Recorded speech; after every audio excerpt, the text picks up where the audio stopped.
ठरलं. तर मग या मालिकेच्या आजच्या भागामध्ये सुमन सायलीला विचारते, काय अर्जुन कुठे आहे? तेव्हा अस्मिता देखील म्हणते, हो ना, मी तुला विचारणारच होते की तुम्ही दागिना घ्यायला गेला होतात, मग अर्जुन कुठे राहिला? तेव्हा सायली म्हणते, दागिना घ्यायला गेलो होतो आम्ही, पण तेथेच मला प्रिया भेटली, मग मी आले. तिच्यासोबत काहीतरी काम होतं, त्यामुळे ते म्हणाले की तू पुढे जा, मी येतो, नंतर आता येतच असतील. पण असं सायली खोट सांगते. तेव्हा प्रताप आता हसतो आणि म्हणतो, झालं म्हणजे कधी नवी. ते अर्जुन बायकोसाठी दागिना घ्यायला गेला आणि तिथे सुद्धा त्याला कामाच आठवलं. तेव्हा सगळेजण आता हसू लागतात. तेवढ्यातच अर्जुन तेथे येतो आणि म्हणतो, असं कसं? हे पहा, मी आलोय बायको आधी आणि काम नंतर, आणि म्हणूनच सगळं काही काम सोडून मी बायकोच्या मागे मागे इकडे आलो. तेव्हा रविराज आता म्हणतो, ये अरे ज्युनियर ये तू. अरे केव्हापासून मी तुला फोन करत होतो, तुला सांगू मला ना तुला स्वतःहून आमंत्रण द्यायचं होतं. तेव्हा अर्जुन तेवढ्याच हक्काने म्हणतो, अरे सिनियर स्वतःच्या घरात येण्यासाठी कशाला उगीच आमंत्रण हव्य, बघ मी आलो की नाही. तेव्हा अस्मिता विचारते, आता आलायस ना, मग काय दागिना घेतला बायकोसाठी?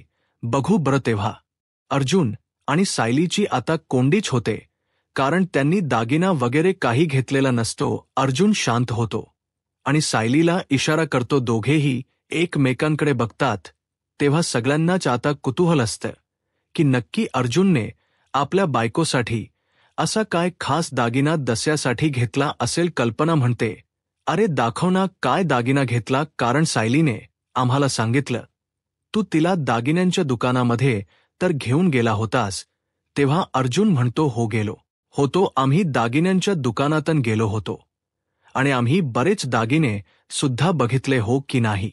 सायली पण मम्मा अग तुझी सून चॉईसेस खूप असतात, हा तिचे तिला ना त्यातला एकही दागिना नाही आवडला ग. तेव्हा सायली आता कुसुमकडे बघतच राहते. तर कुसुम तिला इशारा करून विचारते, खरंच नाही आवडला का? सायलीकडे त्याचं उत्तर नसतं. सगळेजण आश्चर्याने अर्जुन सायलीकडे बघतात राहून.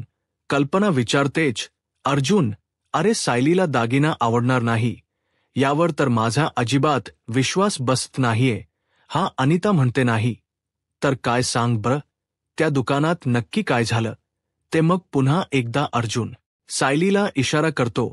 तेव्हा सायली म्हणते, नाही म्हणजे झालं असं, ऍक्च्युली आम्ही दागिनेच यायला गेलो होतो, पण मला ना पारंपरिकच दागिने हवे होते आणि त्या दुकानामध्ये ना पारंपरिक दागिनाच नव्हता, म्हणून मग म्हटलं की काही नको घ्यायला. तेव्हा अर्जुन म्हणतो, बघा सांगितलं की नाही सायलीने. तेव्हा प्रताप म्हणतो, हो काही हरकत नाही अर्जुन, काही हरकत नाही. आता दिवाळीच्या पाडव्याला ना तू दसरा आणि दिवाळीचा एकत्र दागिना घेऊन टाका सायलीला. तेव्हा मग सगळेजण हसू लागतात. त्याचवेळी गुरुजी येतात आणि येऊ का मंडळी असं विचारतात. तेव्हा या गुरुजी यास सर्वजण म्हणतात. गुरुजी आल्याबरोबर सगळेजण उठतात. तेव्हा सुमन पुढे होते आणि म्हणते, गुरुजी झालं, तुम्ही वेळेवर आलात. अहो तुम्ही सांगितलेली ना सगळी तयारी केली आहे, हा एकदा बघून घेताय का? तेव्हा गुरुजी म्हणतात, हो बघून घेतो मी. तर सायली अर्जुनला इशारा करते की जरा बाजूला या. तेव्हा अर्जुन आता पाणी प्यायचं नाटक करतो आणि लगेचच डायनिंग टेबल जवळ जातो.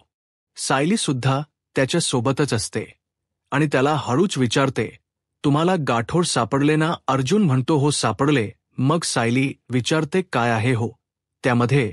तो म्हणतो की काही नाही, फार बघताच नाही आलं मला. तेव्हा सायली म्हणते, पण मला बघायचं आहे ना? अर्जुन म्हणतो, आता या क्षणी बघायचंय? ती म्हणते की हो बघायचंय. मग दोघेही लगेच गाडीकडे जातात. दुसरीकडे प्रियाचा अक्षरशः संताप झालेला असतो, कारण आता तिचा एकही प्लॅन सक्सेस होत नसतो. उलट तिची आता सायली आणि प्रतिमाने चांगलीच धुलाई केलेली असते. ती आता अगदी रागाच्या भरातच म्हणत असते की प्रतिमा म्हणजे अर्ध्या मेंदूची बाई आणि तिची लाडकी लेकती सायली माझ्या डोक्यावर बसले आहेत.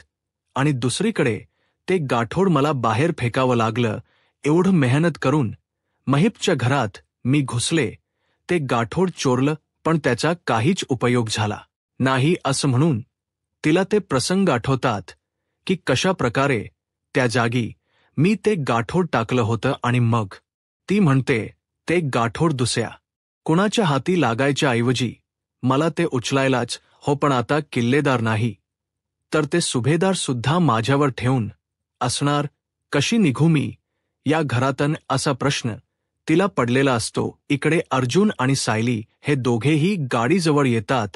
खरं पण अर्जुनच्या मनात ना वेगळीच भीती असते. तेव्हा तो भीती ती बोलून दाखवतो, सायली तुला खरंच लहानपणीच्या वस्तू बघायचे आहेत का? कारण नंतर मग तुला काही त्रास व्हायला नको. सायली म्हणते, मी तुम्हाला म्हटले ना मला माझ्या भीतीचा सामना करावा लागेल, मला नाही होणार काही त्रास आणि मी तो पूर्णपणे सहन सुद्धा करेन. मला बघायचंच आहे. तेव्हा अर्जुन म्हणतो, बायको मी नेहमी बघितले लहानपणीच्या कनेक्टेड तू कोणतीही गोष्ट वस्तू पाहिली तर तुला नेहमी त्रासच होतो, पण आज तू ठरवले ना तर मी तुला अजिबात अडवणार नाही. सायली म्हणते, ठीक आहे. आता आतमध्ये नवमीची पूजा असणार असते, त्यामुळे आता प्रतिमालाच वाईट वाटत आणि ती प्रियाला बोलवण्यासाठी तिच्या रूम जवळ जाते. दार ठोठावते. तन्वी दार उघड असं म्हणत असते, पण आतमध्ये प्रिया अगदी दातोट खात असते. ती आता रागातच म्हणते, ही कशाला आली आता इथे? मग प्रतिमा पुन्हा दुसऱ्यांदा आवाज देते की अगं पूजा सुरू करायची आहे, गुरुजी आले आहेत, खाली चल की. आणि हे बघ मी तुला ना परत सांगणार नाही, आता तुझी तूच खाली ये म्हणून. आता प्रतिमा ही लगेचच आपली खाली जाते. तेव्हा प्रिया आता तिच्याजवळ असणारी उशीच फेकून देते आणि ही बाई आता काय महाराणी असल्यासारखी मला ऑर्डर सोडणार का असं खूप रागात म्हणते. इकडे अर्जुन हा सायलीला आता ते गाठोड देत. सायली खूप एक्साइट असते की माझ्या लहानपणीच्या कोणत्या वस्तू या गाठोड्यामध्ये असतील. आता हसतच ती ते गाठोड उघडू लागते. तेव्हा ते गाठोड्याची गाठ सोडल्यानंतर आता सायली पहिल्यांदा त्यामध्ये एक लाल रंगाची टोपी बघते, पण तिलाला असं काही त्यामध्ये वाटत नाही की आठवत नाही. त्यानंतर एक छोटीशी बाहुली असते ना, ती सुद्धा ती बाहुली बघत असते. तेव्हा एक छोटासा फ्रॉक देखील असतो. सायली एक करून सगळ्या काही वस्तू बघत असते. अर्जुन आता त्यातलं एक व्हॅलेट घेतो आणि विचारतो, सायली अगं तुझ्या गाठोड्यामध्ये व्हॅलेट आणि ते सुद्धा रिकाम? अगं बाकी सगळं ठीक आहे, पण रिकाम व्हायलेट कोणाचं असतं? त्यानंतर आता लगेचच अर्जुन विचार करू लागतो की या सगळ्या वस्तू बघून सायलीला त्रासच कसा होत नाही, तर आता सायलीला या वस्तू किंवा गोष्टी बघून काळी मात्रही त्रास झालेला नसतो. म्हणून अर्जुनला जरा वेगळाच डाऊट येतो. त्यानंतर सगळ्या वस्तू वगैरे बघून सायली आणि अर्जुन दोघेही आता घरात येतात. घरात आल्यानंतर नागराज म्हणतो, दादा अजून अश्विन कसा आला नाही पूजेसाठी? त्याने यायला हवं ना? तेव्हा रविराज म्हणतो, हो त्याला तू फोन करून घे बरं, कारण तन्वीला घरामध्ये पूजा आहे याची जरीही किंमत नसेल ना तरीही अश्विनने पूजेला असायला हवं. नागराज आता अश्विनला फोन करण्यासाठी मोबाईल हातातच घेतो आणि नंबर डायल करणार. तितक्यात अश्विन हा तेथे येतो. मग नागराज म्हणतो, आला का रे? अरे आता मी तुलाच कॉल करत होतो, पूजा आहे ना घरात म्हणून. अश्विनची नजरही सगळ्यांवर पडते आणि त्याला सगळ्यांना बघून असा खूप राग येतो. सगळेजण मात्र वेगळ्याच आशेने त्याच्याकडे बघत असतात. अश्विन सगळ्यांकडे जरा रागात बघतो आणि विचारतो, अच्छा म्हणजे यासाठी हे सगळे इथे आले आहेत का? तर कुणी काहीही बोलत नाही. सुमन म्हणते, अश्विन तू फ्रेश होऊन ये रे, पूजेला सुरुवात करायची आहे.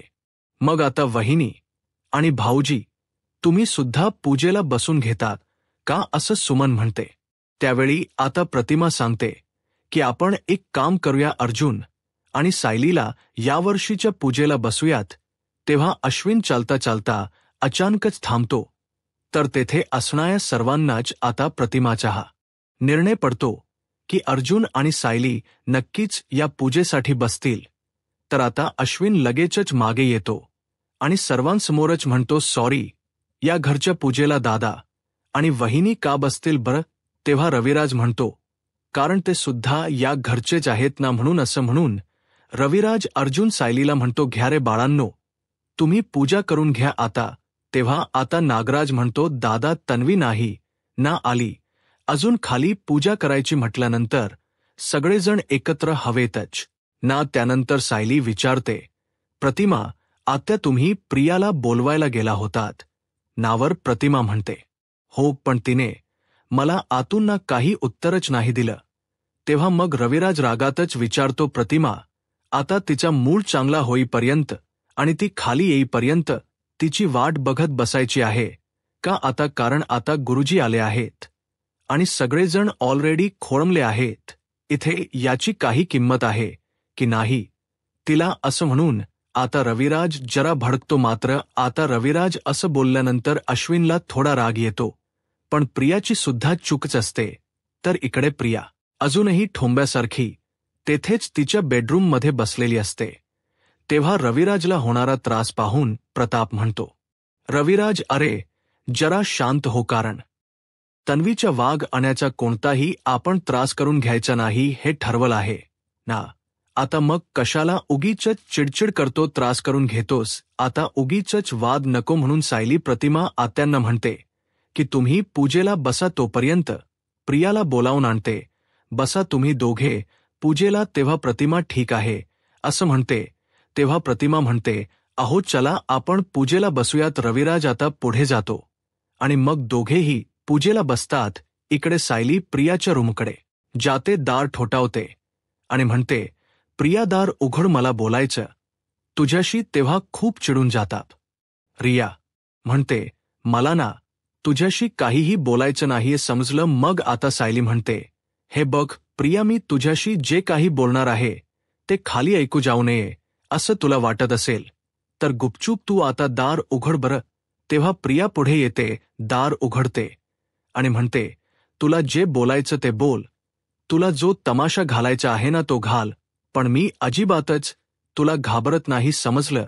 तेव्हा सायली म्हणते, हे बघ मला कोणताही तमाशा घालायचा नाहीये प्रिया, मी फक्त आणि फक्त तुला पूजेसाठी ना खाली बोलवायला आली आहे.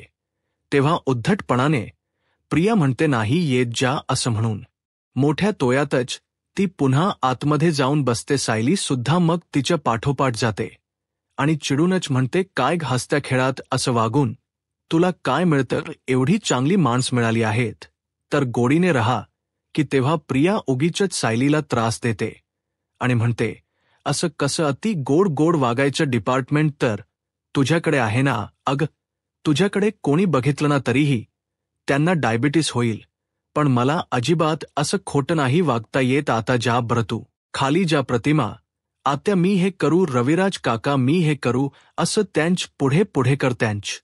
याबरोबर गोड गोड बोल, जा आता तुझी ऍक्टिंग सुरू कर. सायली म्हणते, हो मी तर जाणारच आहे. मग आता सायली म्हणते, मी तर जाणारच आहे, पण माझ्याबरोबर ना, तुला सुद्धा घेऊन जाणार. असं म्हणून सायली प्रियाचा हात पकडते.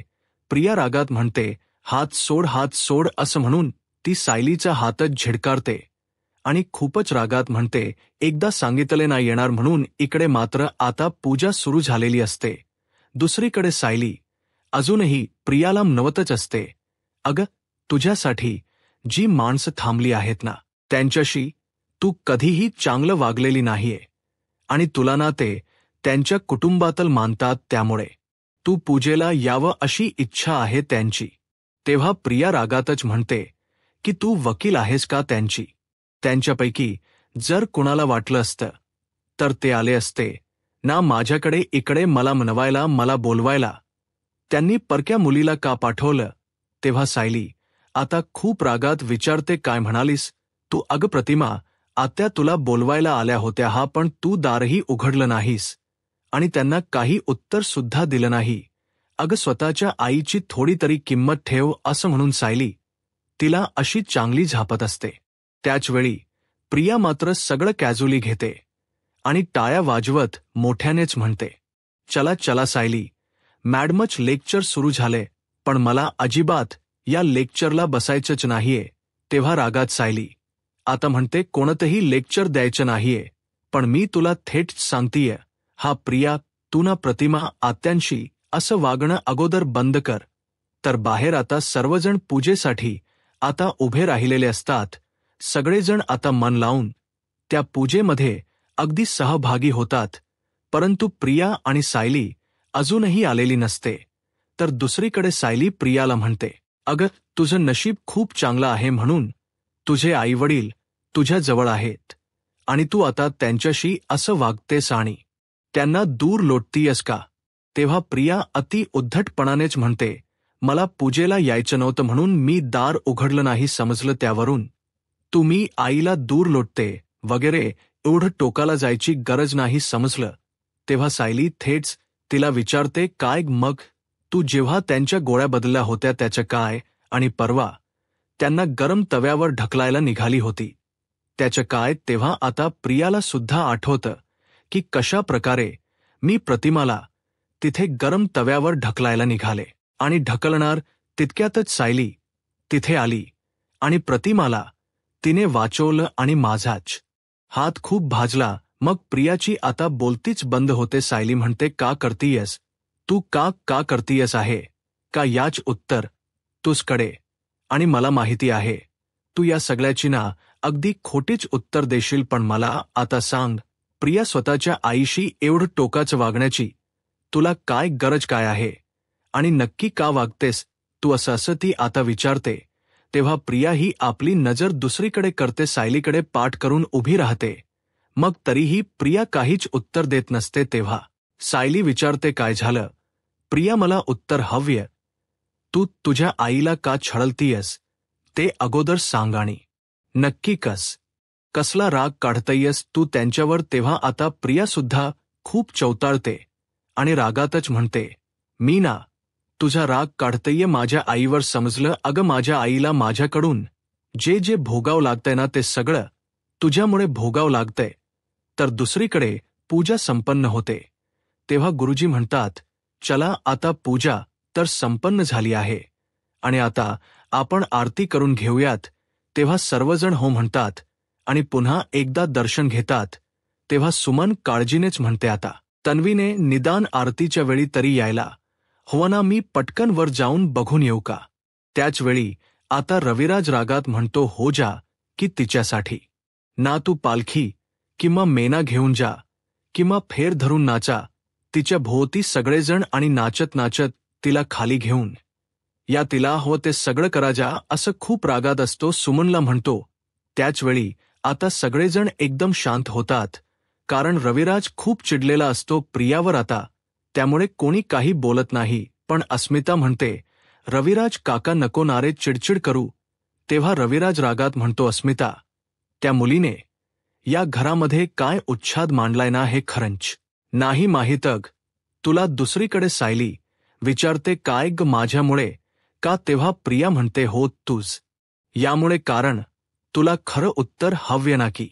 ऐक, मग मला या गोष्टीचा त्रास होतो की माझी आई माझ्यापेक्षा जास्त तुझ्यावर प्रेम करते आणि माझी आई माझ्याशी जरा बरं वागायला काय आली आणि छान बोलायला काय आली की लगेच तू तिथे हजर असतेस.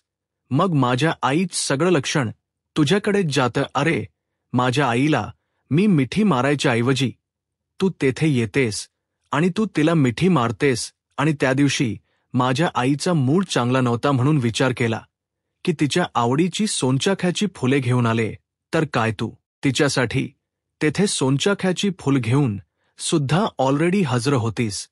मग मला सांग, या सगळं याचा राग मी कोणावर काढणार? माझ्या आईवरच ना, असं प्रिया खूप रागात सायलीकडे बघून म्हणत असते.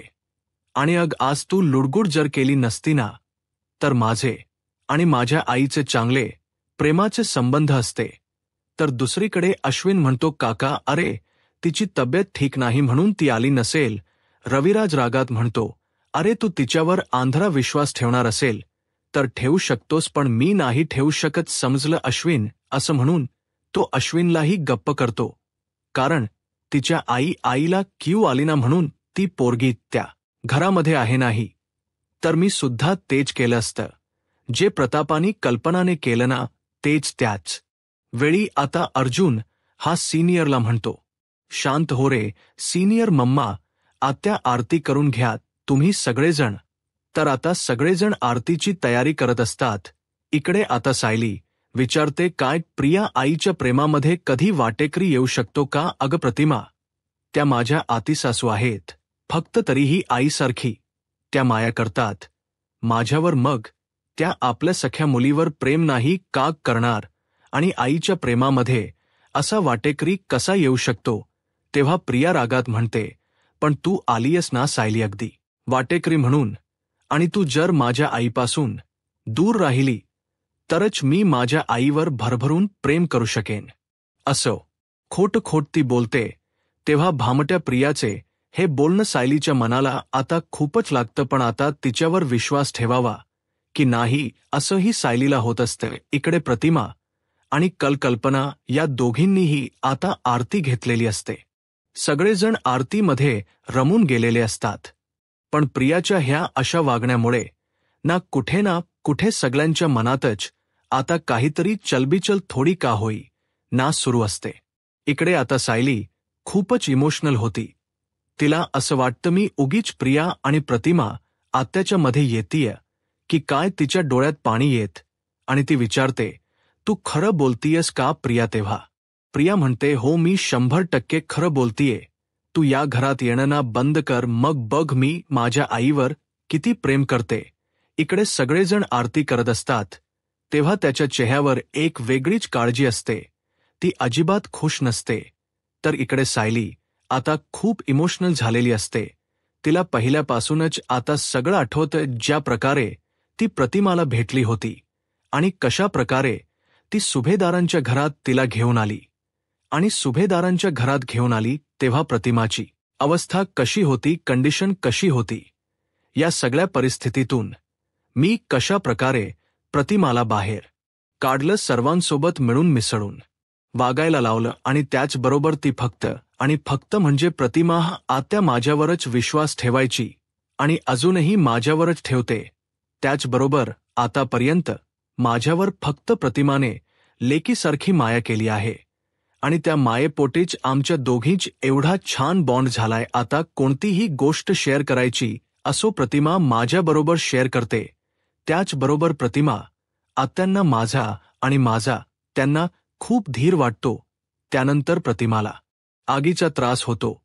प्रिया त्याचाच आता धाक दाखवून कशा प्रकारे प्रतिमा आत्यांना त्रास देते हे सगळं तिला आता आठवत असतं. आणि जबरदस्तीने कशा प्रकारे प्रतिमावर हक्क दाखवून मीच तुझी मुलगी आहे असं प्रिया सतत सांगत असते. पण प्रतिमाला अजिबात ती गोष्ट आवडत नसते आणि हे सगळं आठवून सायलीला खूप त्रास होत असतो. तर आता मित्रांनो, पुढील भागामध्ये प्रिया ही रागातच प्रतिमाला म्हणते की तुझी पाठ राखीन सायली, आता येणार नाहीये कारण तुझा सासूरवास आता सुरू, अशी धमकीच आता प्रिया प्रतिमाला देते.